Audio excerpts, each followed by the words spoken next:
Assalamualaikum warahmatullahi wabarakatuh. Saya Mutiara Yulia Ramadan, NIM 19046105. Pada kesempatan kali ini, saya akan menjelaskan mengenai perangkat keras dan perangkat lunak yang ada di dalam sistem komputer.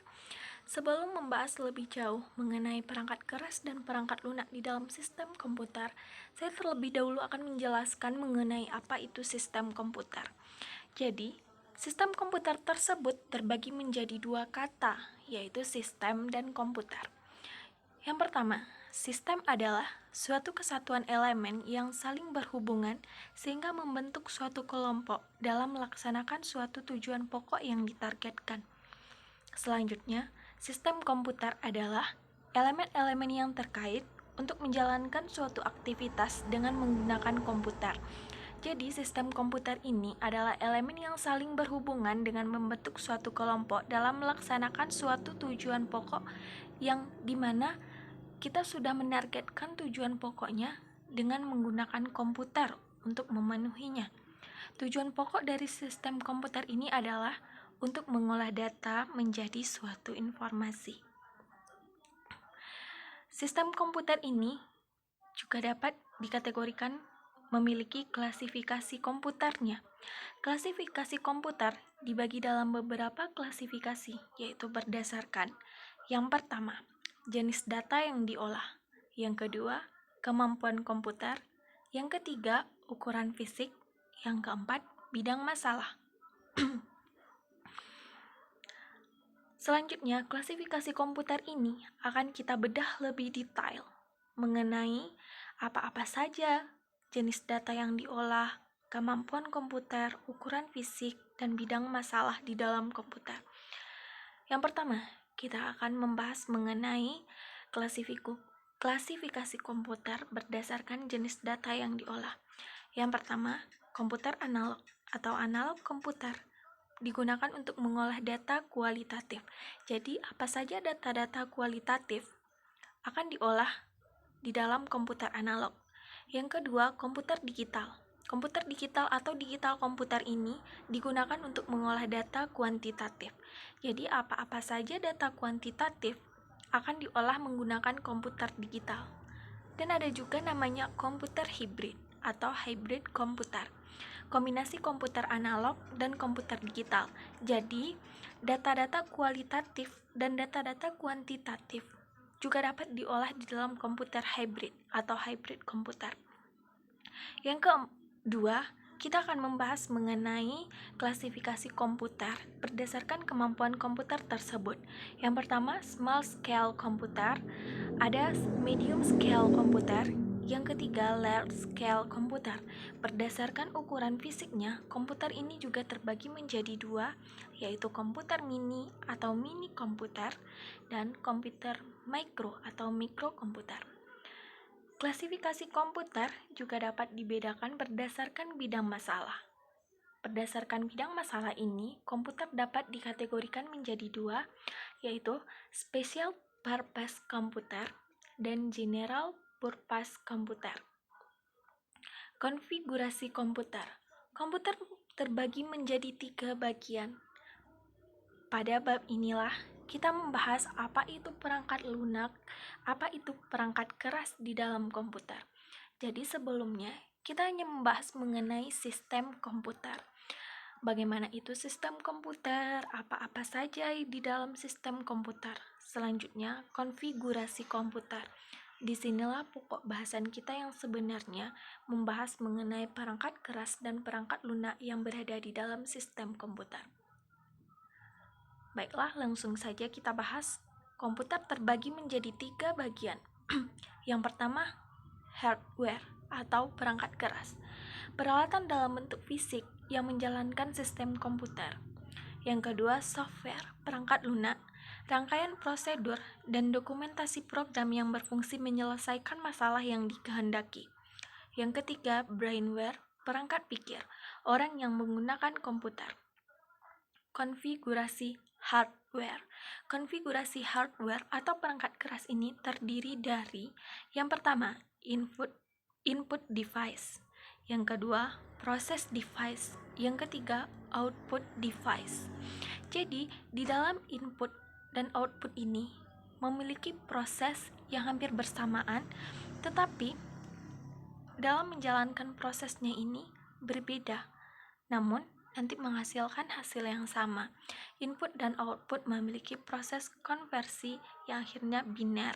Biner juga dapat dikonversi menjadi output. Jadi, konfigurasi cara bekerja sistem hardware ini input, proses, konversi biner, konversi proses, dan output.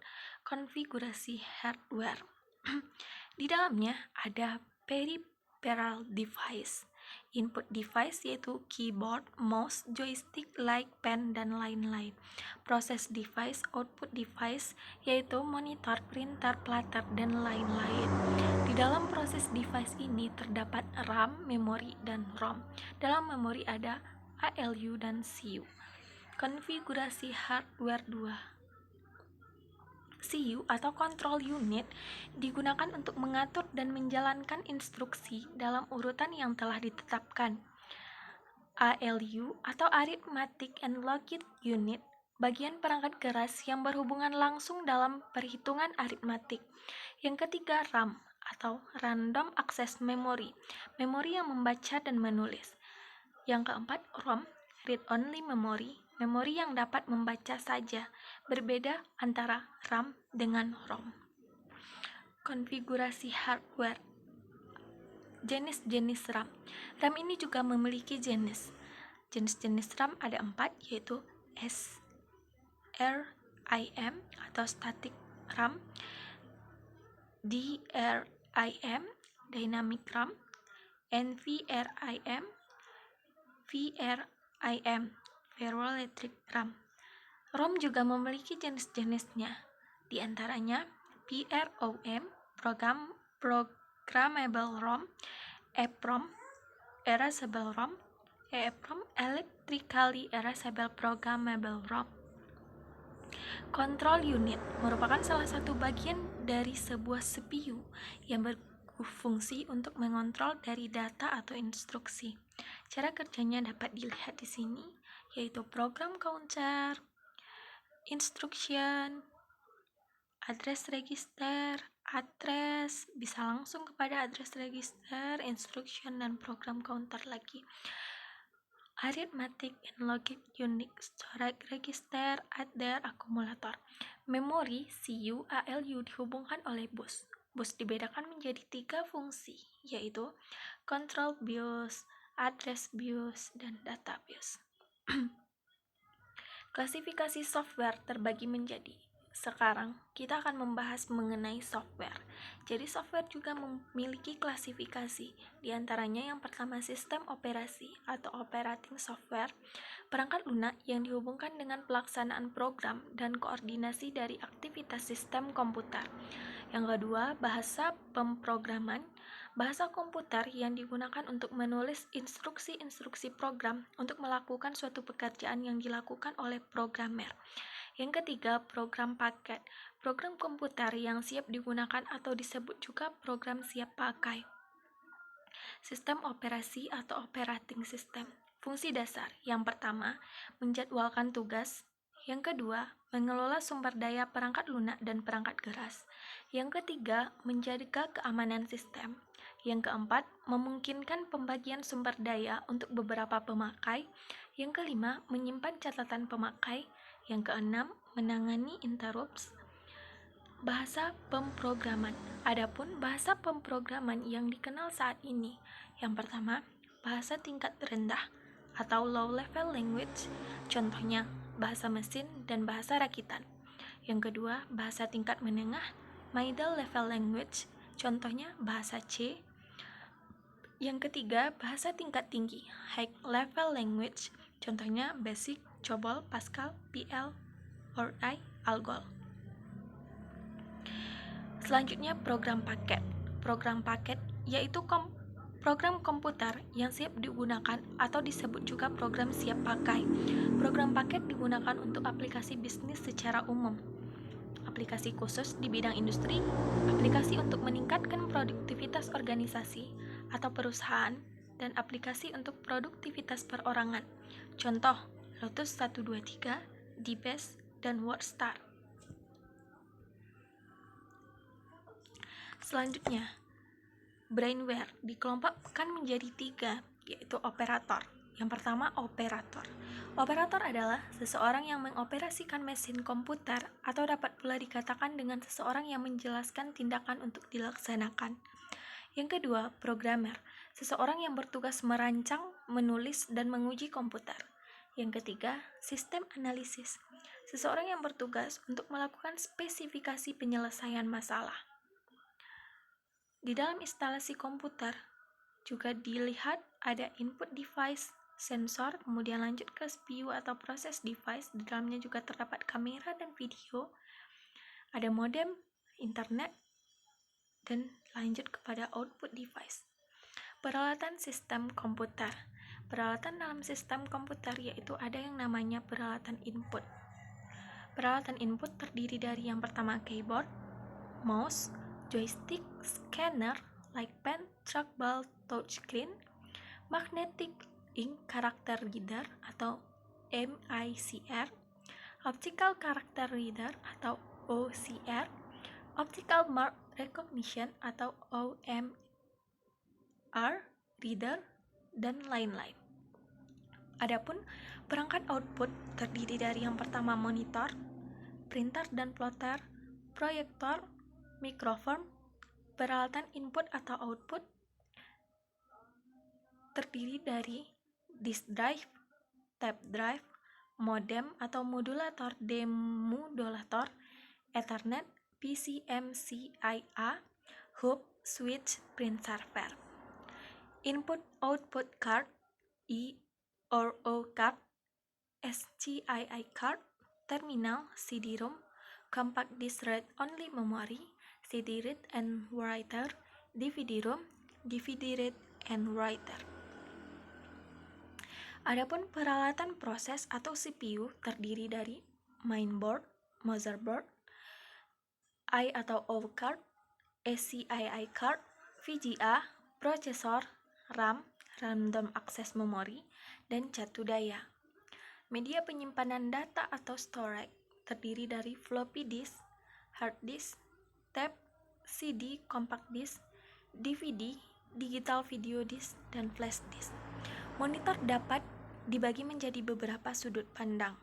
Yang pertama, dari sudut pandang tampilan, monitor ini terdiri dari alphanumeric display, kemudian graphic display, dari sudut pandang warna, monochrome display, dan color display.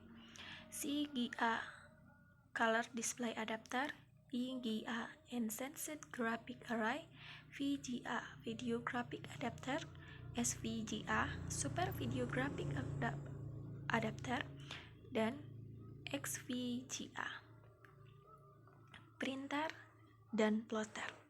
Alat yang digunakan untuk mencetak grafik, gambar, dan data lain pada selembar kertas.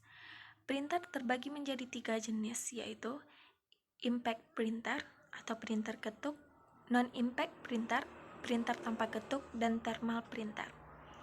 Perkembangan hardware. Selanjutnya kita akan membahas mengenai perkembangan hardware. Kemajuan teknologi yang dibuat manusia telah mengubah bentuk dan fungsi komputer dalam beberapa generasi, yaitu yang pertama, generasi pertama terjadi pada tahun 1946 sampai 1959. Masih sangat sederhana dan kompleks. Adapun ciri-ciri generasi pertama ini adalah ukuran fisiknya besar, kecepatan prosesnya lambat, cepat panas, membutuhkan listrik besar, menggunakan tabung hampa udara, memorinya menggunakan core storage. Masih menggunakan bahasa mesin, menggunakan konsep storage program. Generasi kedua ini terjadi pada tahun 1959 sampai 1965. Generasi kedua ini dibuat untuk menyempurnakan bentuk dari komponen pertama. Adapun ciri-ciri dari generasi kedua ialah komponen telah menggunakan transistor, ukuran fisiknya lebih kecil, prosesnya lebih cepat, tidak cepat panas, lebih hemat listrik, memori yang digunakan lebih besar, menggunakan bahasa tingkat tinggi. Generasi ketiga. Generasi ketiga ini terjadi pada tahun 1965 sampai 1970. Pada generasi ini, penyimpanan memorinya lebih besar dan diletakkan di luar. Adapun ciri-ciri generasi ketiga ini ialah komponen telah menggunakan IC, kecepatan prosesnya lebih cepat, membutuhkan listrik lebih hemat, memorinya lebih besar, dapat menyimpan sampai ribuan karakter, menggunakan penyimpanan luar, dapat digunakan untuk multiprocessing dan multiprogramming, telah dibuat alat input dan output. Generasi keempat. Generasi keempat ini terjadi pada tahun 1970 sampai 1985. Dibuat dengan menggabungkan beberapa IC yang dipadatkan. Adapun ciri-ciri dari generasi keempat ini adalah telah menggunakan LSI. LSI dikembangkan menjadi FLSI. Kemudian chip yang digunakan telah berbentuk segi empat. Selanjutnya kita akan membahas mengenai perkembangan software. Perkembangan software, bahasa pada generasi pertama. Software merupakan program yang digunakan untuk menjalankan komputer masih menggunakan bahasa mesin. Contohnya 1101101010100010 diartikan ADD. Bahasa generasi kedua, selain bahasa mesin, masih ada bahasa rakitan yang biasanya dikenal bahasa generasi kedua. Bahasa rakitan disamakan dengan bahasa tingkat rendah karena masih dibutuhkan suatu penerjemah untuk menjalankan perintahnya. Bahasa generasi ketiga, karena pada bahasa generasi kedua masih menimbulkan kesulitan, maka dibutuhkan bahasa tingkat tinggi seperti COBOL, Pascal, BASIC. Program ini disebut dengan bahasa generasi ketiga. Selanjutnya, bahasa generasi keempat. Pembuatan bahasa generasi keempat ditujukan untuk memudahkan pengguna pada proses pengambilan keputusan. Bahasa generasi kelima. Bahasa generasi kelima adalah bahasa pemrograman yang digunakan pada expert system. Expert system dibuat untuk memudahkan seseorang programmer dalam membuat sebuah program seperti layaknya seorang pakar sistem. Komponen sistem komputer. Yang pertama, unit pemrosesan atau CPU. Yang kedua, main memory. Yang ketiga, perangkat masukan dan keluaran. Yang keempat, interkoneksi antar komponen. Pemrosesan chip CPU. Pemrosesan CPU, unit memproses mengendalikan operasi komputer dan melakukan fungsi pemrosesan data yang terdiri dari ALU, CU, dan register. Berfungsi mengendalikan operasi komputer di dalam pemrosesan data, menghitung operasi logik, dan mengirim data dengan membaca instruksi dari memori dan mengeksekusi. Main memory. Main memory berfungsi menyimpan data dan program dan bersifat volatile. Memori dibagi menjadi dua, yaitu main memory dan secondary memory. Perangkat masukan atau keluaran. Perangkat masukan dan keluaran berfungsi memindahkan data antara komputer dan lingkungan eksternal. Perangkat ini dibagi menjadi 3 bagian, yaitu yang pertama, perangkat masukan, yang kedua, perangkat keluaran, yang ketiga, perangkat pengendali. Interkoneksi antar komponen. Interkoneksi antar komponen struktur dan mekanisme yang dapat menghubungkan antara pemrosesan main memori, perangkat masukan, dan keluaran. Organisasi sistem komputer. Yang pertama, boot, penyimpanan data, register, cache memory, random access memory, memori ekstensi, direct memory access. Mungkin hanya sekian yang dapat saya jelaskan mengenai perangkat keras dan perangkat lunak di dalam sistem komputer. Saya harap rekan-rekan sekalian dapat memahami apa informasi yang sudah saya sampaikan. Salam sejahtera untuk kita semua, dan semoga kita selalu dalam lindungannya. Mohon maaf apabila ada kesalahan kata dari saya, dan terima kasih atas segala perhatiannya. Assalamualaikum warahmatullahi wabarakatuh.